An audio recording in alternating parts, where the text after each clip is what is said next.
If you remember the movie Diary of a Wimpy Kid, you probably remember this tree scene. Well, the child actor playing this Bush here actually ends up murdering someone. It's crazy.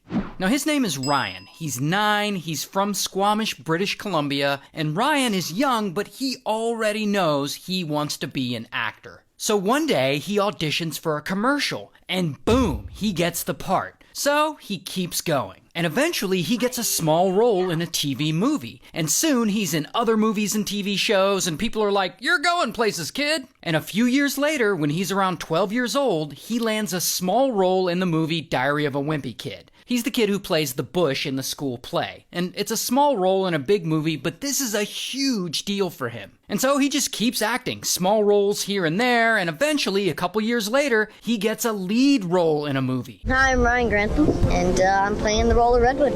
And so it feels like his acting career is finally getting traction. He gets a small role on a show called Falling Skies, and on another show called iZombie. Then he gets cast in 2 episodes of Supernatural.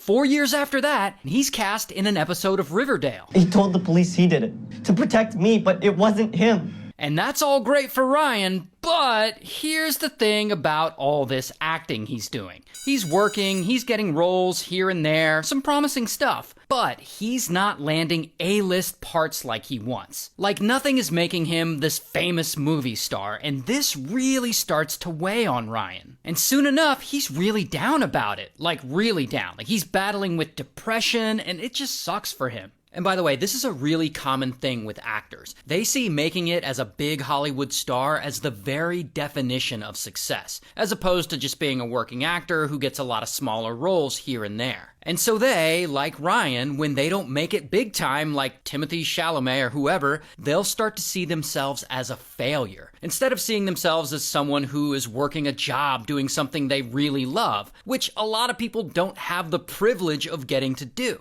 Like, I personally think it's cool he was in Diary of a Wimpy Kid and Falling Skies and Riverdale. Like, that's a cool little resume to me, especially at 21 years old. Like, that sounds like success to me, but I guess it doesn't to Ryan. So, for whatever reason, Ryan doesn't tell anyone. He keeps it to himself and acts as if everything is okay. And around this time, he's going to college. And in college, he's having a really hard time there too. And he's bummed out and he's isolating himself, and he starts having a lot of really dark thoughts. And apparently, to combat all this, he gets really into alcohol and Zaza. Until, as things keep getting worse for Ryan, he starts spending more and more time online, specifically on the dark web, which can be a really messed up place. And I guess he gets really into watching these like really violent videos. A lot of these videos are apparently of people being executed. Like that's what he's consuming all day. And eventually Ryan gets into such a bad mental state, he just stops going to class. And all of this is putting him in a headspace where he wants to unalive himself. And then he starts thinking about what it might feel like to unalive someone else. Like I said, he's having a lot of really dark thoughts. And at some point in all this, he starts to come up with this plan. A plan to unalive someone. But the person he wants to take out isn't some rival classmate who works at Burger King or something. Ryan wants to unalive the Prime Minister of Canada, Justin Trudeau. Specifically, he plans to drive to where the Prime Minister lives, open fire on the place, and set it ablaze. Why he specifically chooses Trudeau as a target is actually unclear. Ryan doesn't seem like a very political guy, but apparently, for some reason, he just really hates Trudeau. Anyway, so he thinks through this plan, and yeah, he's gonna do it. And then he goes to the store and he buys himself a new rifle. Here's the thing though, when it comes to this plan, Ryan can't stop thinking about his mom, who we'll just call Mom. And Mom is a sweet woman who he still lives with, and she has always supported his acting dreams. And Ryan, he keeps thinking that if he were to unalive the Prime Minister, then his name would be all over the news, and his mom would know that her son is a killer, and it would destroy her. And Ryan doesn't want to destroy her, he doesn't want her to have to face that shame. So he decides that the merciful thing to do would be to unalive her first, so that she never finds out. Now Mom, she frequently plays the piano, and when she does, she's totally absorbed in the music and the playing, and Ryan has this thing where he'll like rehearse the hit. He'll sneak up behind her while she's playing, and he'll point his pew-pew at the back of her head, and he'll mimic the shooting, and she's completely oblivious to what's going on. But anyway, then the big day finally comes, and it's go time. And so Mom is at the piano and she's playing away, and that's when Ryan grabs his rifle and he sneaks up behind her and he points it at her head and he pulls the trigger. Blam! And Mom falls to the floor and she's unalived.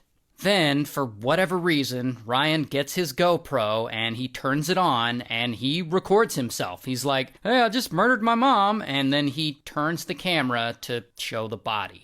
And as crazy as all this is a lot for Ryan to process, and he needs to chill. So he goes out and he buys some beer and some Zaza, and then he comes back home and he hangs out and he watches Netflix for a couple of hours, while Mom's body is still there, lying on the floor. And before he goes to sleep, he throws a sheet over his mom to cover her up. Now, in the morning, he's ready to carry out the second part of his plan: take out Justin Trudeau. So he packs up his car with 3 pew-pews, a ton of ammunition, a bunch of Molotov cocktails he made, camping supplies, and a printed Google map with directions to Trudeau's house. Then he takes off and he drives for a few hours, for about 150 miles. And on this drive, he starts really thinking hard about what he's about to do. Like, is he really gonna drive all the way across Canada to unalive the Prime Minister? Because I look at that map, that's a really long drive. It's about 45 hours. So Ryan, he starts to change his mind, and he starts thinking of other options he could do. Like, maybe I'll just go back to my college and unalive a bunch of people there, or maybe I'll go to the Lionsgate Bridge in Vancouver and unalive a bunch of people there. And so, for whatever reason, he suddenly decides to turn his car around and he starts driving back. Now, here's where things get even more weird. Because on this drive, I guess he thinks about it more and more. Does he really want to unalive people at his school or at the bridge in Vancouver? And I guess the answer is no.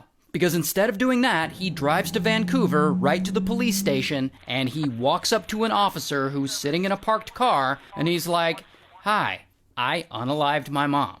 Now, it isn't clear exactly why Ryan changed his mind suddenly. Like, he seems to be mentally just all over the place. Like, he wants to unalive himself, then he suddenly has this plan to unalive Trudeau, but then he has to unalive his mom first, and then he changes his mind, decides to hit up his school and the bridge. If this plan feels scattered to you, it's because it is. Regardless, eventually, bam, police arrest him. And I don't have a mugshot, but he's an actor, so here's his headshot.